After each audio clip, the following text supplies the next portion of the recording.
Hello world, Patricia O'Connor and Frida Reba Darcy here on a blustery poo day. Um, on the Bonsai balcony, you can see those skies as the camera tries to chase focus on ever-changing, ever-changing conditions I got going on here. A few minutes ago, I was given this same little look I'm giving now, and it started to hail. I don't know that I've ever seen hail here before, and it wasn't big pieces of hail. I just saw little pieces of what looked like chipped ice. You know, like if you have that feature on on a refrigerator or something, chipped ice. That's about how big it was, but I could see it. I could see it bouncing around on the tops and hear it. I could hear it, kind of landing against the ceramic pots and against the wooden building and stuff.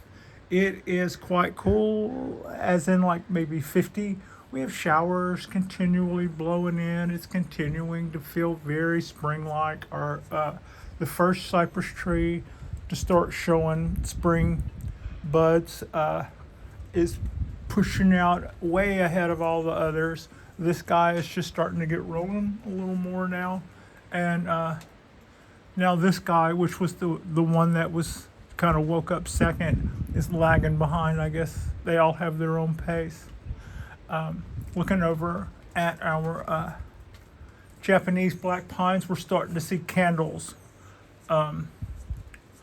Actually, looking at our Japanese black pines and looking at our ponderosas, we're starting to see candles. New growth on a lot of these guys, and everything says this is spring. Here we go, and it is so chilly though. That's the only thing, but it is a really cool day. Also along with that,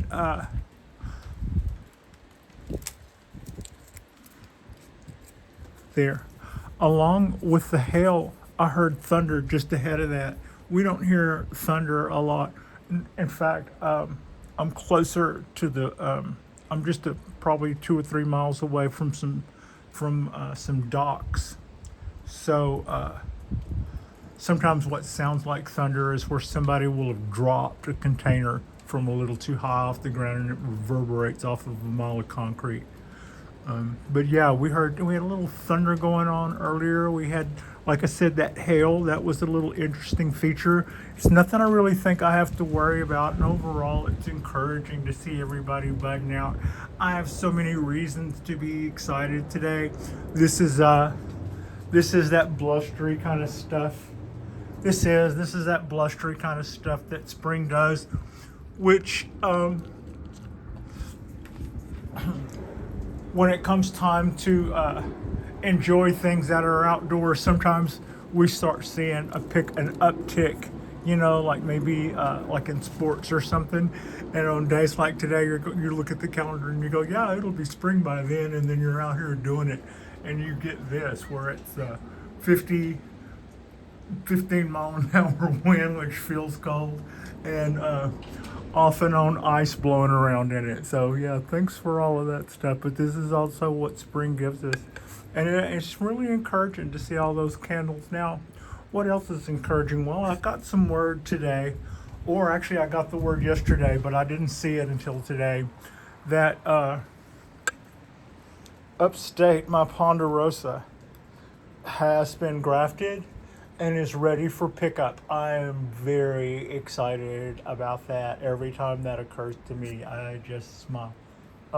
It will go right there where I have a Japanese black pine currently sitting. The Japanese black pine actually lives there. I just thought that I would make sure, not make sure. I just thought that'd be a good place to put that for a minute while we were, and it does. It looks really good there.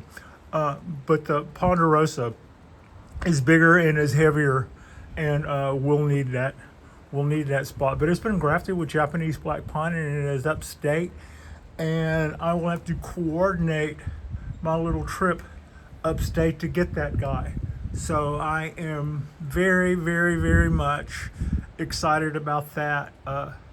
We can see all the pink. Can you see all of the pink coming out? All the little pink shoots on the coastal oak. All the little salmon colored shoots on the trident maple. We are at some point going to do an air layer on this guy from here to like here, so that we're gonna have that as our, it'll be a it'll come out of the ground like that. That's what we're gonna do.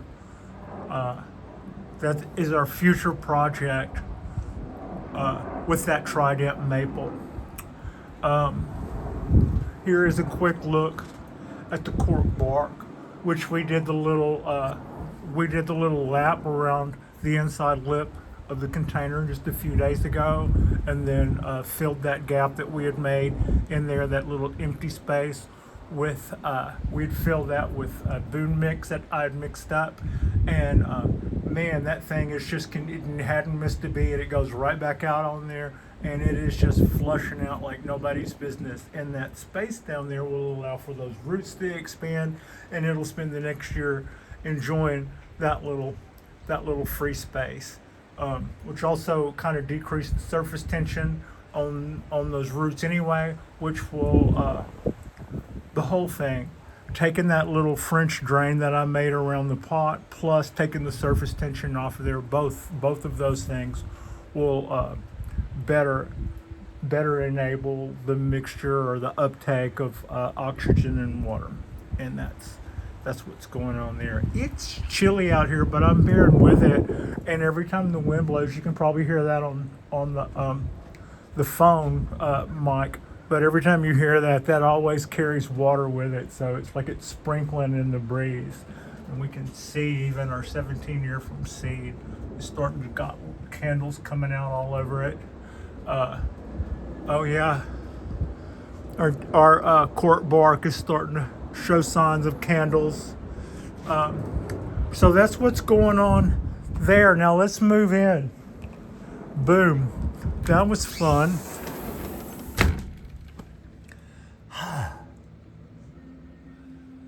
Our light swinging in the breeze. The trees are swinging in the breeze. It's very, very breezy today. The winds aren't high, but they are more constant. It's like nothing really stops or settles down completely. Okay, uno más.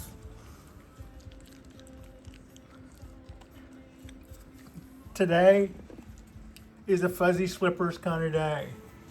What are we looking at here? We're looking at our next round of little Japanese black pines.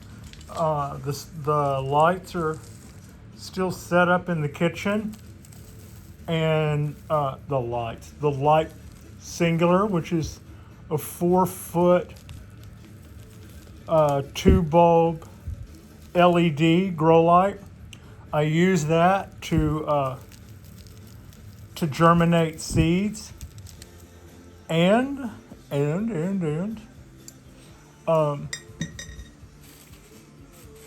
typically I only use one bank.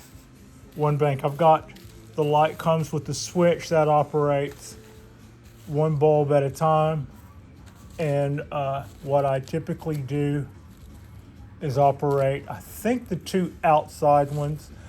I said that wrong. It's a 4-tube LED. So, and the switches, it's got two switches on the back, and they operate either the two inside bulbs or the two outside bulbs. And I think typically I use the two outside, hanging on to every word. All right, so what we're looking at is our next tray. I just kind of mixed that up. It's the little square pots in a square seedling tray, and that is 32. Here's some water that I poured last night. It's been soaking for a bit, and this is 32 Japanese black pine seeds. There you go. Be free. Swim away. So what I'm going to do now is let those go for a couple of days. And tomorrow, maybe tonight, probably tomorrow, whatever's floating, I'll give a little bump and to see if they sink. The old saying, and I've always lived by that. I've seen that time and time and time again until recently, was whatever sinks are viable seeds, and those that don't sink are probably less likely to be viable. Now, I have had a time where I keep repeating this story. 25% of them, when it came time to get them out of there was probably 25% of those seeds still floating, which didn't say good things about 25% of what we were going to be. And they had been soaking for 48 hours. At about 24 hours, I poked the seeds just to make sure, make a bob them once, right? I just poke them and make them go down and see if they're going to float back up. Sometimes they just have a little air trapped underneath them, and if you kind of poke them, they drop. And they were always viable. Their little waxy coating had probably trapped just a little bit of air, so that was what kept them up. Otherwise, when I planted those, I got 100% of the seeds I planted produced a tree. Now, usually, like 96%, 98%, that's pretty good for me, and I'm not going to say that's common. I usually have a pretty good ratio, though, except oak trees. I don't have the abilities. I don't have the abilities to sprout oaks that Buddha gave a forgetful squirrel. But other than that, I've had really good luck with the Japanese black pine. So in a few days, we will be letting those guys come up and do what they do, and that's going to be our next round. So they'll go from. I'll probably leave them there long enough to go through and put a seed in there. Once I've soaked all these guys for 48 hours, then every one of them will get a seed, and from there they will go from here to the kitchen, where they will go underneath that 4-shot fluorescent light with two of the lights on, and then at that point they'll hang out there for a couple of weeks, and then they'll probably go back over there on the back row. Last year when we did this, we might have done it a little farther into spring, and all the birds were nest making. And I recall we were having trouble with doves. I'd never had trouble with doves before, but I'd never had so many seedlings going around nest building. And it was the oddest thing. Whenever I walk Frida, sometimes I feed the crows. I feed them peanuts, unsalted. And so they kind of know me. And whenever the doves were hanging out up there on those lights, I was kind of like going, shoo, shoo, but I wasn't really being belligerent about it. I didn't want to hurt them, Anyway, the crows were looking at me like, what the hell are you doing letting those guys hang around? And it was so obvious to me that the animal was insulted at the presence of those doves on my balcony, because it's like, I thought we were friends. I didn't, sometimes you don't realize that you've stepped over the line until you see how the crowd around you reacts. And apparently just allowing those guys to be here without chasing them with the broom was a faux pas. But I think I'm hopefully maybe being started a little earlier than this will mean that our fresh seed, and I don't think the seedlings out there would have the same problem. They liked ripping up sprouts. They didn't seem to mess with trees that were already just tiny, tiny little trees that they could rip up just probably as well. But sprouts, they would rip those up and then eat the roots, and leave the trees, the little sprouted part of the tree laying there. I'm like, thanks for that. So maybe we're starting a little earlier this year, and also I would probably put little greenhouse tops over them this year. That's probably the way I would go around that, because it's a temporary thing. It's just kind of a seasonal thing we have to get over when the birds go nuts. Everybody has their times when they go nuts, and that's when somebody like cue the neuroses and all the neighborhood wildlife. So yeah, like and subscribe if you guys haven't already. Tonight we will do. It's Saturday, meaning tonight we're going to go attempt a Saturday Night Live. I know it is exciting, Frida. I got a new microphone, so on one hand we have a new microphone going for us. On the other hand, this will be a real test because it's typically this kind of weather that causes us the most Wi-Fi issues, and it is also a test of Wi-Fi and those other things to go live. So yeah, it'll be interesting to see, but I'm really looking forward to it at the same time. And I appreciate you, and Frida appreciates you, and thank you so much for watching.